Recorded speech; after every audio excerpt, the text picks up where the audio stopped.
छोलिया हो या लोबिया, सफेद चने या काले चने, सब कुछ मजेदार बने। स्टैंड बाय, इस वक्त एक बड़ी खबर आ रही है, बहुत बड़ी खबर अमेरिका से। व्हाइट हाउस के सिचुएशन रूम में प्रेसिडेंट ट्रंप, इस वक्त की बड़ी खबर। नेशनल सिक्योरिटी टीम के साथ ट्रंप की मीटिंग। इजराइल ईरान युद्ध पर ट्रंप की high level meeting. Israel Iran युद्ध पर ट्रंप ले सकते हैं बड़ा फैसला, यह बहुत बड़ी खबर हम आपको बता रहे हैं। इस सब के बीच में सिचुएशन रूम में इजराइल को घातक बम देने पर चर्चा चल रही है। न्यूयॉर्क टाइम्स ने यह रिपोर्ट किया है, घातक बम यानी GBU-57 क्या वो हो सकता है? सोचिए, ये वो बम है 30,000 किलो का बम जिससे फोर्डो न्यूक्लियर प्लांट पर अटैक हो। फोर्डो न्यूक्लियर साइट नष्ट करने के लिए GBU-57 बंकर बस्टर दे सकते हैं ट्रंप, फिर उनको अपने बॉम्बर्स भी देने पड़ेंगे। ऐसा हुआ तो अमेरिका युद्ध में सीधे तौर पर शामिल माना जाएगा, यानी ये बड़ा फैसला।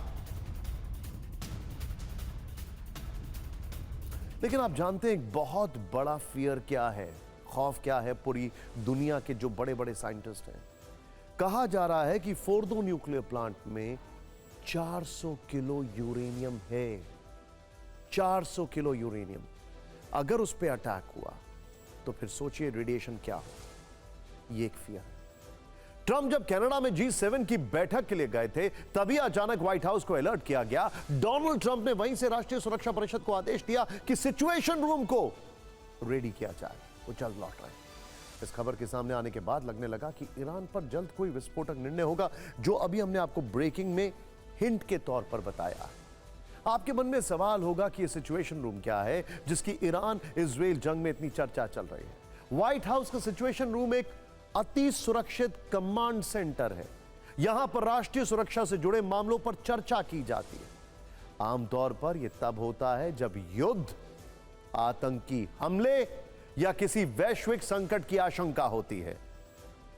NSC को तैयार रहने का निर्देश देना यह बताता है कि अब हालात बेहद गंभीर हैं और ईरान पर अमेरिका के तत्काल फैसला लेने का वक्त आ गया है।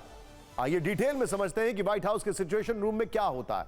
सिचुएशन रूम एक बंकर की तरह है जो बाहरी खतरों से किले की तरह सुरक्षित है। संकट के समय निर्णय लेने के लिए राष्ट्रपति और उनके सलाहकार यहां बैठते हैं। आपने कई हॉलीवुड की फिल्मों में इसके बारे में देखा होगा। व्हाइट हाउस डाउन जैसे एक फिल्म है, उसमें भी इसका जिक्र था। व्हाइट हाउस के इस कमरे में आधुनिक तकनीक और हाईटेक संचार उपकरण लगे होते हैं। यहां हजारों प्रशिक्षित एजेंट तैनात रहते हैं। सुरक्षा ऐसी होती है कि कोई आतंकी संगठन इसे हैक या हाईजैक करने की कोशिश तक नहीं कर सकता। यहां बैठकर अमेरिकी राष्ट्रपति और उनकी टीम दुनिया के किसी कोने में चल रहे ऑपरेशन को लाइव देख सकते हैं, जैसा कि आपने मिशन इम्पॉसिबल फिल्म में देखा होगा। हालात की रियल टाइम मॉनिटरिंग की सुविधा है। बेशक इसे सिचुएशन रूम कहा जाता है, लेकिन व्हाइट हाउस के अंदर यह अपने आप में एक कॉम्प्लेक्स की तरह है। यह 5500 स्क्वायर फुट में फैला हुआ है, जिसमें कई कॉन्फ्रेंस रूम और दफ्तर हैं।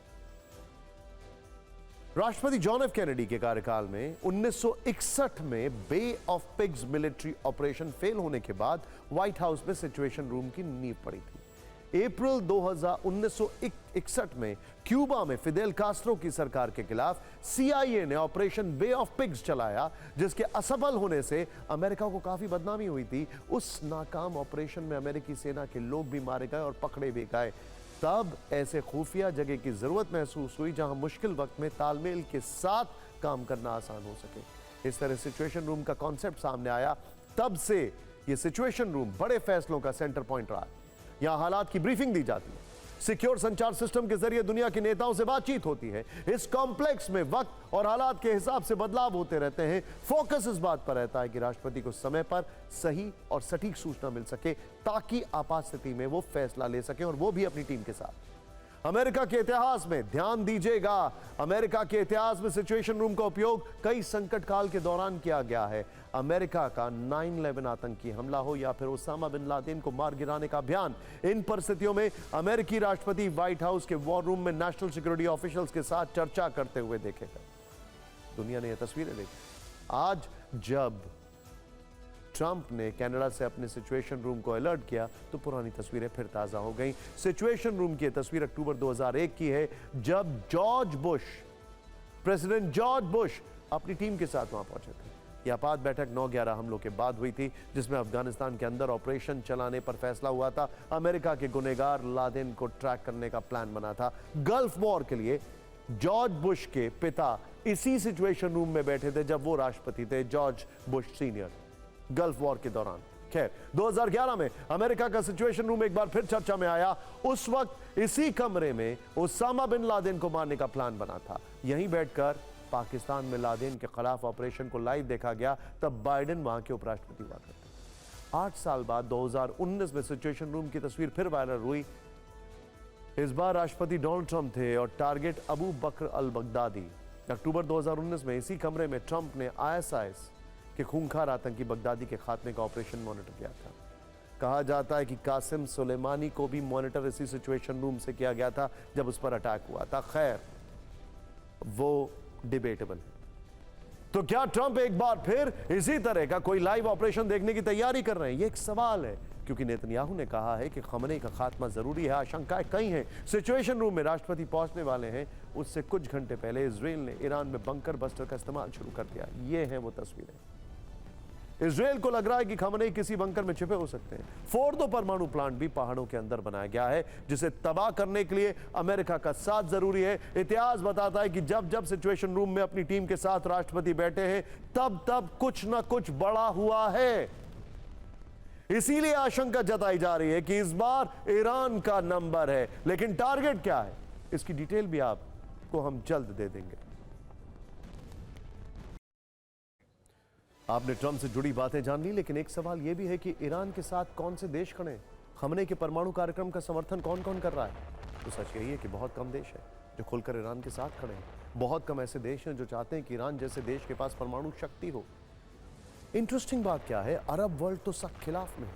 सऊदी अरब ने कह दिया कि अगर ईरान के पास परमाणु बम होगा तो उसके तुरंत बाद सबसे पहले हमारे पास होगा। ब्रिटेन का भी कहना है कि ईरान को अपने परमाणु कार्यक्रम को रोकना चाहिए, अमेरिका से समझौता कर लेना चाहिए।